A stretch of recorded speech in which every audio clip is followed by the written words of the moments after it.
Chapter 15. Willpower. In the moral world there is nothing impossible if we can bring a thorough will to do it. Wilhelm von Humboldt. It is firmness that makes the gods on our side. Voltaire. Stand firm, don't flutter. Franklin. People do not lack strength, they lack will. Victor Hugo. Perpetual pushing and assurance put a difficulty out of countenance and make a seeming difficulty give way. Jeremy Collier. When a firm, decisive spirit is recognized, it is curious to see how the space clears around a man and leaves him room and freedom. John Foster. "Do you know," asked Balzac's father, "that in literature a man must be either a king or a beggar?" "Very well," replied his son, "I will be a king." After 10 years of struggle with hardship and poverty, he won success as an author. "Why do you repair that magistrate's bench with such great care?" asked a bystander of a carpenter who was taking unusual pains. "Because I wish to make it easy against the time when I come to sit on it myself," replied the other. He did sit on that bench as a magistrate a few years later. "I will be a Marshal of France and a great general," exclaimed a young French officer as he paced the room with hands tightly clenched. He became a successful general and a Marshal of France. "There is so much power in faith," says Bulwer, "even when faith is applied but to things human and earthly, that let a man but be firmly persuaded that he is born to do some day what at the moment seems impossible, and it is 50 to 1 but what he does it before he dies. There is about as much chance of idleness and incapacity winning real success, or a high position in life, as there would be in producing a Paradise Lost by shaking up promiscuously the separate words of Webster's dictionary and letting them fall at random on the floor.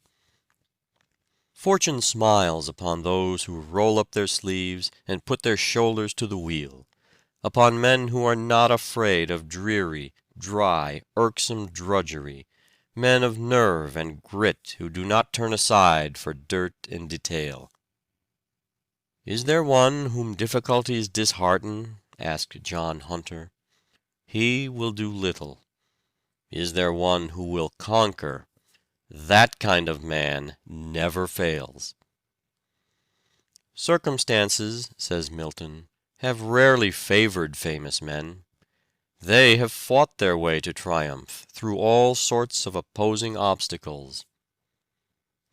"We have a half belief," said Emerson, "that the person is possible who can counterpoise all other persons.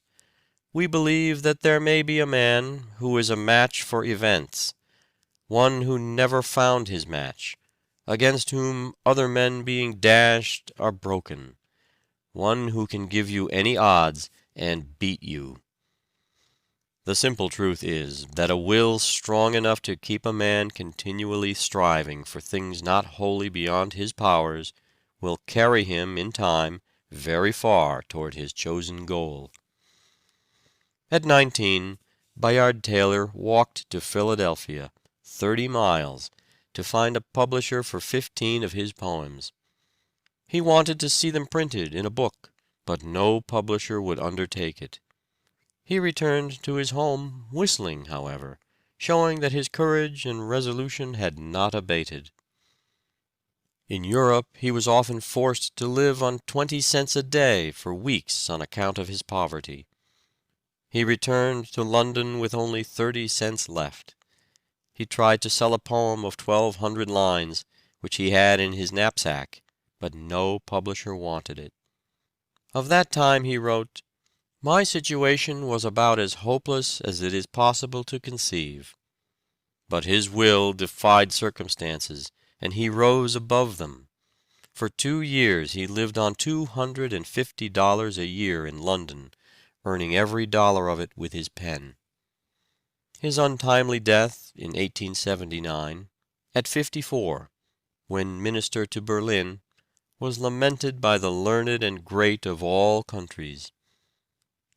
We are told of a young New York inventor who about 20 years ago spent every dollar he was worth in an experiment which, if successful, would introduce his invention to public notice and ensure his fortune and, what he valued more, his usefulness. The next morning the daily papers heaped unsparing ridicule upon him. Hope for the future seemed vain. He looked around the shabby room where his wife, a delicate little woman, was preparing breakfast. He was without a penny. He seemed like a fool in his own eyes.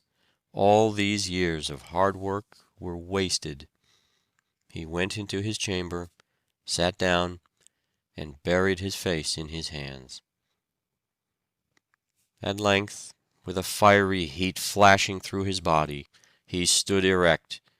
"It shall succeed," he said, shutting his teeth. His wife was crying over the papers when he went back. "They are very cruel," she said. "They don't understand." "I'll make them understand," he replied cheerfully. "It was a fight for 6 years," he said afterward. "Poverty, sickness, and contempt followed me. I had nothing left but the dogged determination that it should succeed." It did succeed. The invention was a great and useful one. The inventor is now a prosperous and happy man. Napoleon was a terrible example of what the power of will can accomplish. He always threw his whole force of body and mind direct upon his work. Imbecile rulers and the nations they governed went down before him in succession. He was told that the Alps stood in the way of his armies. "There shall be no Alps," he said, and the road across the Simplon was constructed, through a district formerly almost inaccessible. "Impossible," said he, "is a word only to be found in the dictionary of fools." He was a man who toiled terribly, sometimes employing and exhausting 4 secretaries at a time. He spared no one, not even himself. His influence inspired other men, and put a new life into them. "I made my generals out of mud," he said. To think we are able is almost to be so. To determine upon attainment is frequently attainment itself. Thus earnest resolution has often seemed to have about it almost a savor of omnipotence. The strength of Suwarrow's character lay in his power of willing, and like most resolute persons, he preached it up as a system. Before Pizarro, d'Almagro, and Deluc obtained any associates, or arms, or soldiers, and with a very imperfect knowledge of the country or the powers they were to encounter, they celebrated a solemn mass in one of the great churches, dedicating themselves to the conquest of Peru. The people expressed their contempt at such a monstrous project, and were shocked at such sacrilege. But these decided men continued the service, and afterward retired for their great preparation, with an entire insensibility to the expressions of contempt. Their firmness was absolutely invincible. The world has deplored the results of this expedition, but there is a great lesson for us in the firmness of decision of its leaders. Such firmness would keep to its course and retain its purpose unshaken amidst the ruins of the world. At the Battle of Marengo, the French army was supposed to be defeated. But while Bonaparte and his staff were considering their next move, Desailly suggested that there was yet time to retrieve their disaster, as it was only about the middle of the afternoon. Napoleon rallied his men, renewed the fight, and won a great victory over the Austrians, though the unfortunate Desailly lost his own life in that field. What has chance ever done in the world? Has it built any cities? Has it invented any telephones, any telegraphs? Has it built any steamships, established any universities, any asylums, any hospitals? Was there any chance in Caesar's crossing the Rubicon? What had chance to do with Napoleon's career, with Wellington's, or Grant's, or von Moltke's? Every battle was won before it was begun. What had luck to do with Thermopylae, Trafalgar, Gettysburg? Our successes we ascribe to ourselves, our failures to destiny. A vacillating man, no matter what his abilities, is invariably pushed to the wall in the race of life by a determined will.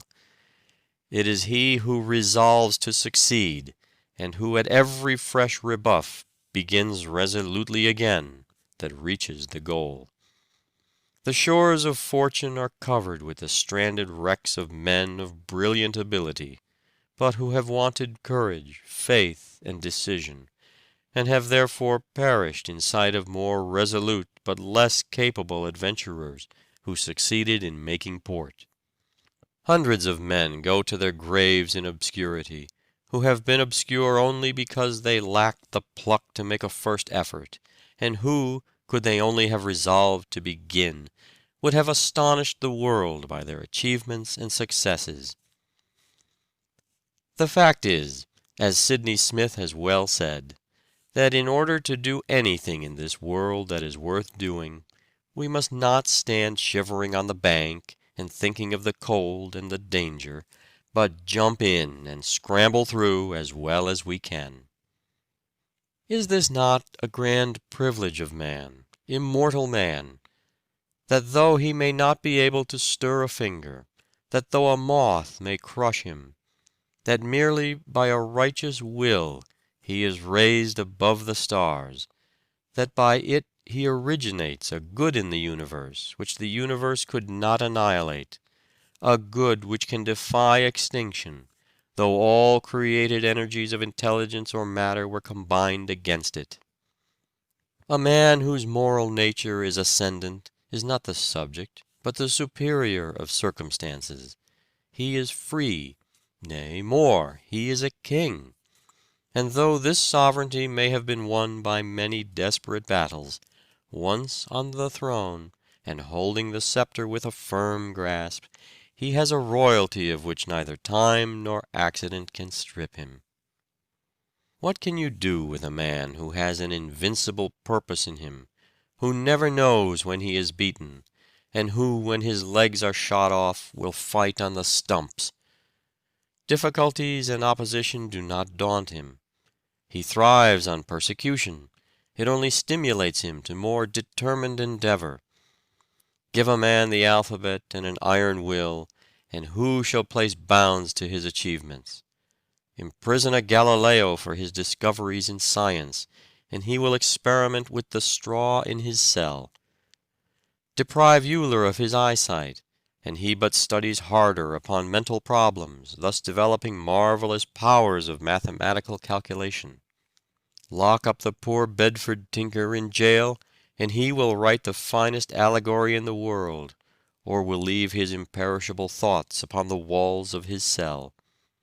Burn the body of Wycliffe and throw the ashes into the Severn, but they will be swept to the ocean, which will carry them, permeated with his principles, to all lands. The world always listens to a man with a will in him.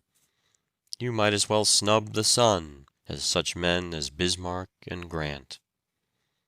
Hope would storm the castle of despair. It gives courage when despondency would give up the battle of life. He is the best doctor who can implant hope and courage in the human soul. So he is the greatest man who can inspire us to the grandest achievements. Our remedies oft in ourselves do lie, which we ascribe to heaven. The fated sky gives us free scope, and only backward pulls our slow designs when we ourselves are dull. How much I could do if I only tried. End of chapter 15. Recording by David Martin.